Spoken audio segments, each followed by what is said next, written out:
செவ்வாய்க்கிழமையானது முருகருக்கு மற்றும் உகந்த நாளாக கருதப்படுவதில்லை. துர்க்கை அம்மனுக்கும் லட்சுமிக்கும் உரிய நாளாகவும் கருதப்படுகிறது. இந்நாளில் செலவு செய்யவோ கடன் கொடுக்கவோ கூடாது. செல்வத்தை வாரி வழங்கும் லட்சுமிக்கு உரிய நாள் செவ்வாய்க்கிழமை. இந்நாளில் லட்சுமி நம்மை தேடி வருவாள் என்பதோடு அல்லாமல் இதனால் பலரும் இந்நாளில் பணவரவை எதிர்பார்ப்பதோடு பணத்தை செலவிட மாட்டார்கள், வீட்டை சுத்தம் செய்ய மாட்டார்கள். எப்படியும் முடி வெட்டவோ ஷேவிங் செய்யவோ மற்றும் நகத்தை வெட்ட மாட்டார்களோ அதே போல் இந்நாளில் வீட்டை தண்ணீர் ஊற்றி கழுவிடவோ அல்லது வீட்டில் உள்ள பொருட்களை தூக்கி எறியவோ மாட்டார்கள். உங்களுக்காக செவ்வாய்க்கிழமை சிறப்பை பற்றிய கூடுதல் தகவல்கள் இதோ.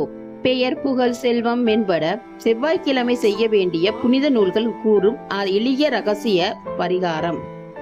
இந்து மதத்தில் செவ்வாய்க்கிழமை அனுமனுக்கு உகந்த நாளாக அர்ப்பணிக்கப்படுகிறது. இந்நாளில் அனுமன் மந்திரங்களை காலையில் எழுந்ததும் காலை உணவு உண்பதற்கு முன் சொல்வது நல்லது.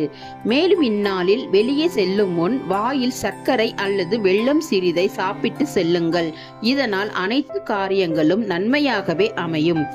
அனுமனின் மந்திரத்தை டிஸ்கிரிப்ஷன் பாக்ஸில் தருகிறேன், அதை பார்த்து படித்து கொள்ளவும்.